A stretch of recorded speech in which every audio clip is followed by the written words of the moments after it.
Can I unstuff my TBR again? Stick around and find out.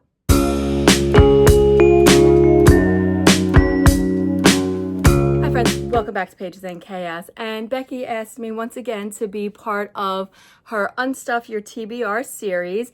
And this month, me, Becky, Lisa, and Monica have all done this series with red or pink on the cover because that's the vote that won. Now I have a couple of possibilities. I'm not sure which books I'm going to read and how many I'm going to get finished, but we'll see what I get to and how I enjoyed them. So make sure you stick around and find out what I get up to. All right, well, it is Friday and it has been a long first week back to work, but I am ready to get started with my Unstuff Your TBR vlog that I have been invited with Becky once again because this is her series, and Lisa and Monica. So the four of us are reading books this month that have red or pink on the cover. So I have two plans. I am not sure if I'm going to get to both of them, but one of them is a little like novella, so that should be no problem. But I'm actually going to start tonight with this one. And this is definitely, I think, red on the cover, and it's called The Antique Hunter's Guide to Murder. And this was actually a book that I got during the advent calendar that I did, the bookish advent calendar from Chronically You. So I can't wait to actually pick this up because it sounds so adorable. It sounds like a perfect cozy mystery. So this is the one that I'm going to start with. And just because it's been such a long day, I just want to wind down and get started. I am going to read this. So the synopsis says, what antique would you kill for? Freya Lockwood is shocked when she learned that Arthur Crockleford, that's a weird name, antique dealer and her estranged mentor, has died under mysterious circumstances.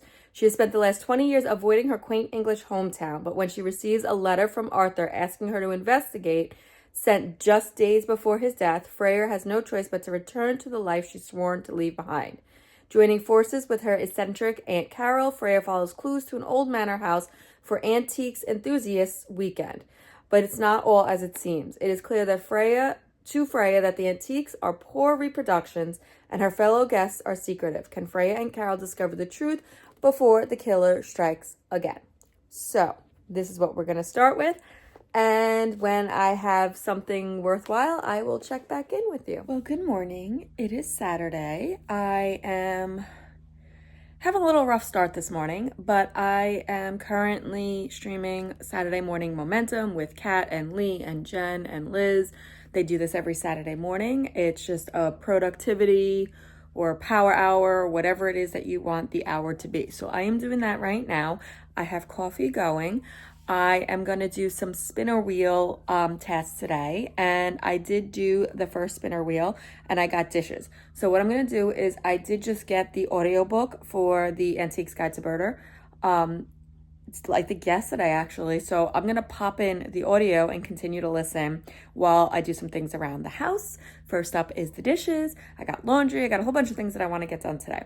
So I am going to continue with that. I only got through one chapter yesterday, and so nothing has happened yet except that we get the phone call that Arthur has died.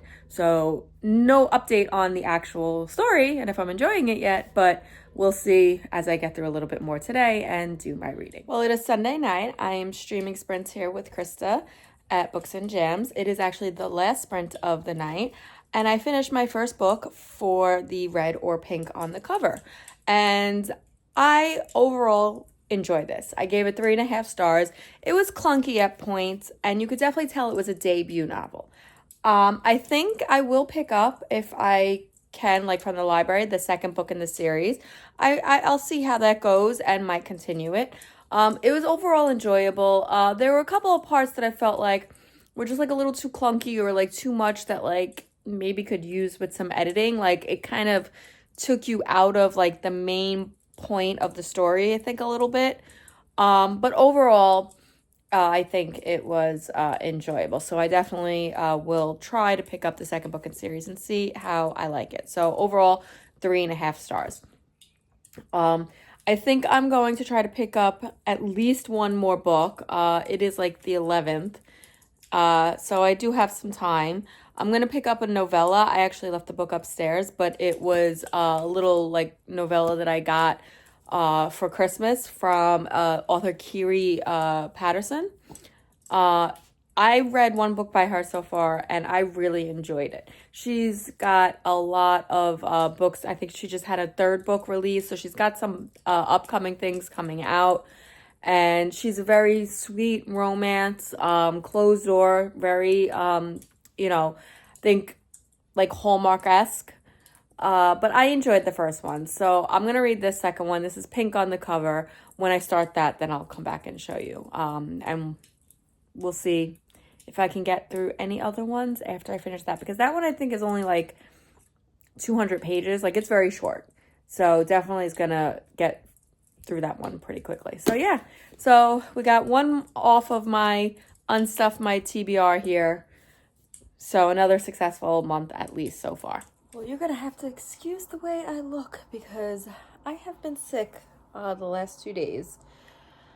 And it's been getting worse. It's all in my sinuses. So yeah, but it's been a while since I checked in. I finished my first book with red or pink on the cover a couple of days ago, and I'm gonna start my second book.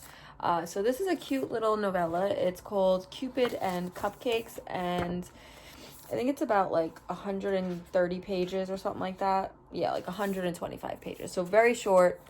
Gonna get through it. I really like Kiri Patterson. I've read 2 of her books so far. It's just very sweet. Like, I just enjoyed it. Was a fun time when I read her first book. I think I read it not this past September, but the September before. So this one is, it says The Sweet Matchmaker Romance. Emma Woods has zero interest in dating, but matchmaking, that's her specialty. Her latest project, finding her overworked mom, a love story worthy of a classic movie. Armed with a fake profile, a questionable disguise, and way too much confidence, Emma plans a... Nobody wants to see that. Emma's plan is foolproof until it's not. Between battling her mom's stubbornness and dealing with one very grumpy and handsome venue owner, things get complicated fast. Cupid and Cupcakes is a sweet romantic comedy filled with meddling, mistaken identities, and swoon-worthy moments. Proof that love shows up when you least expect it. So that sounds cute. So I'm going to start reading that. I should read this probably in like a day or two. I'm going to see how much I can get read tonight. I mean, it's about 8:15, and we'll see, because I'm just... very, very tired and my head is throbbing. So I don't know how much I'm going to get read, but we'll see. Are you good? She's very clingy. Okay. Settle in, please. Thank you. There we go. Okay. Let's read.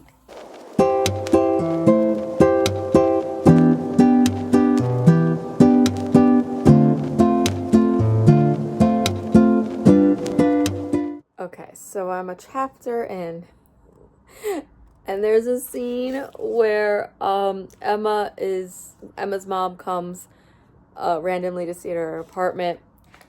She's young. She's 22, and she's getting delivery from an Italian food restaurant, and she's talking about the delivery man, Peter, and how, like, it's too bad that he's like... too bad that he's married and he's just a little bit of an older man.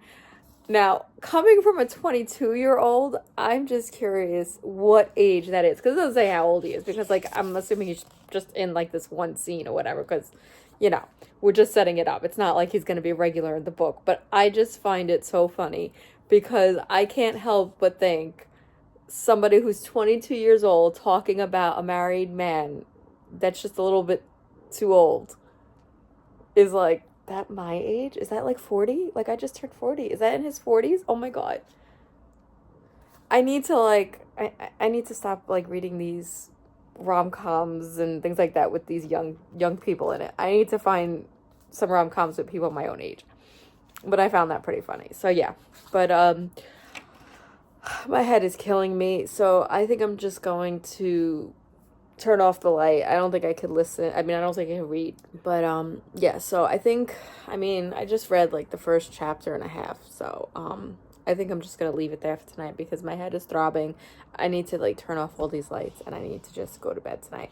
So I will tomorrow's Friday. So you know what? Maybe I'll just spend tomorrow when I get home from work reading, or Saturday. I'll definitely finish it as soon as I could just sit down and read. Because again, it's like 125 pages, so it'll go fast. But it doesn't help when your head is throbbing and your eyes hurt. So yeah, Misty's not moving, so she's gonna be my little comfort tonight, and I'm gonna head to bed, and I'll check back in when I pick up the book and finish it. Okay, so I'm finally reading a little bit more of this. I read 2 more chapters, well, no, 1 more chapter, and this is gonna be interesting. So Emma, they call her M in the book, but she is trying to set her mom up on these dates, and she goes onto this dating app, and it's like for 50 plus, and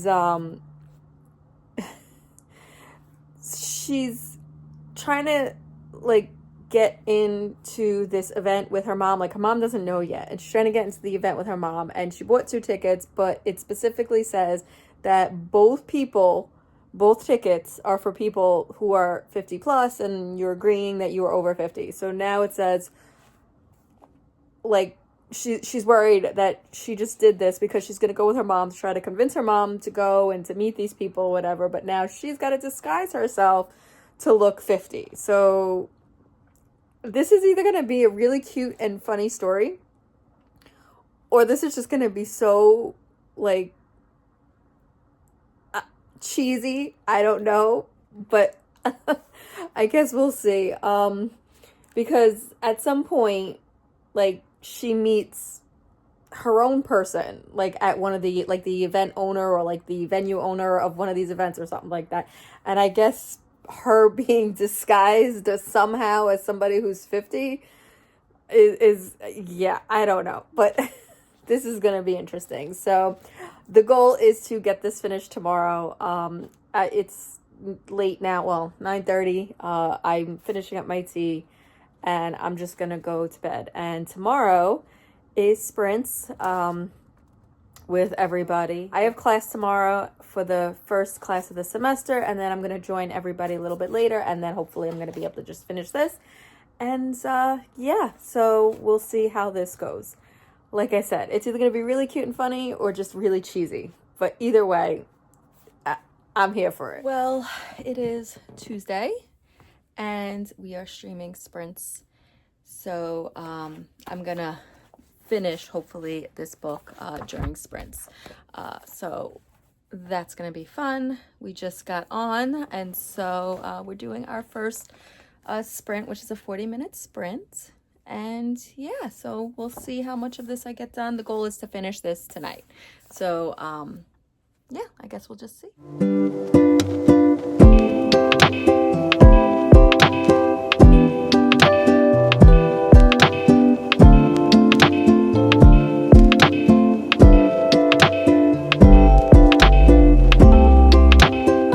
So it is 10 o'clock at night, and I am almost done.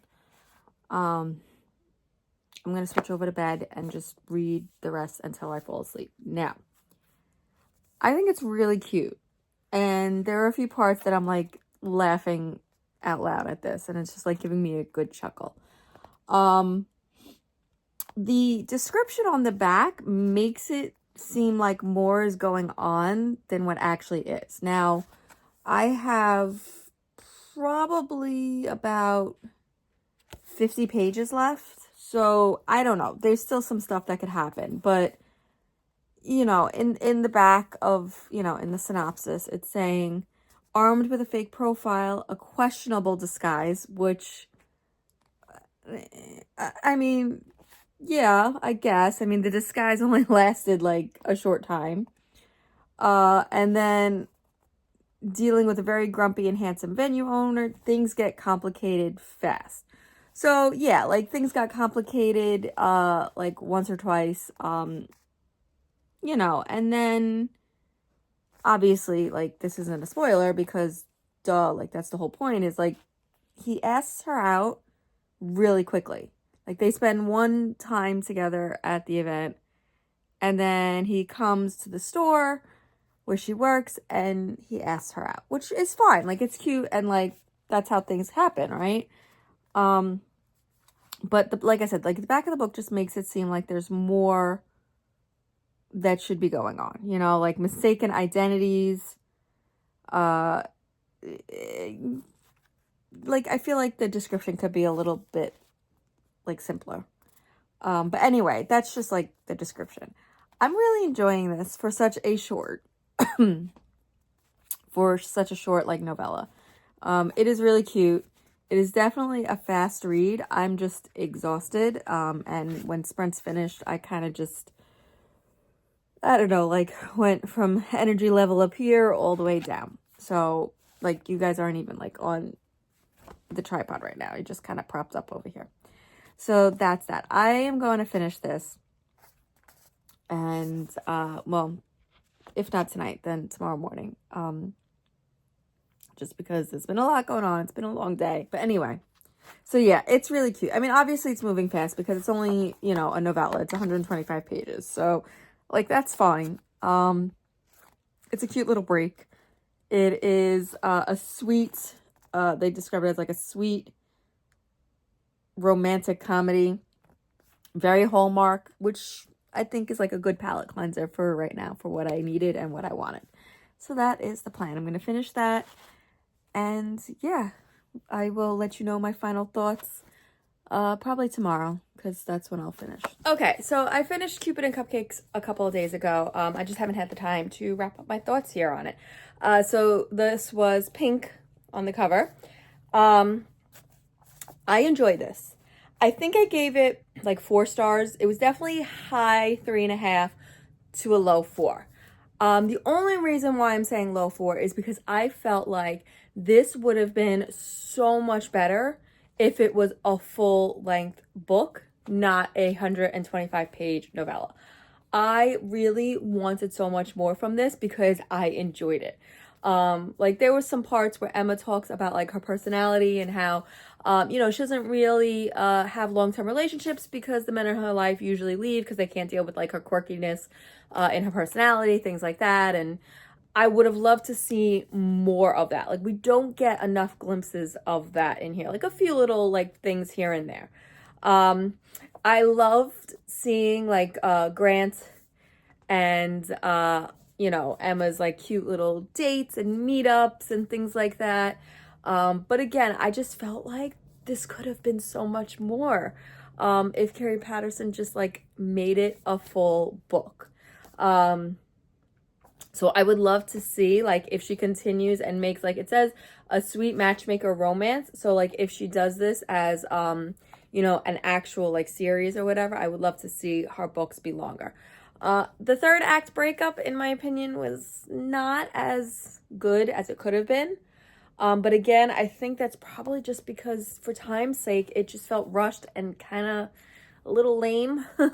But overall, I laughed. Like there were some parts here, especially in the beginning, that I chuckled. I really enjoyed this. So I'm glad that I read this for the Unstuff Your TBR red or pink on the cover series. So there you have it. I got 2 books off of my shelves. The first one was the Antique Hunter's Guide to Murder. That was red on the cover. And then this one, Cupid and Cupcakes from pink on the cover. And I really enjoy doing this series with Beccie and, you know, all of the collaborators that she has. And I look forward to doing this again. I think the next one might be in March, if I remember correctly. So make sure you go check out everybody else's vlogs. I will make sure to link everybody who participated down below so you can go watch their videos as well. I'd also love to hear your thoughts if you read The Antique Hunter's Guide to Murder or Cupid and Cupcakes, or if you're intrigued. just let me know. And if you just want to let me know that you were here and showing support, but you're a little too shy to comment, then just leave me any pink or red emoji down in the comments. Well, that's all I have for now. Bye.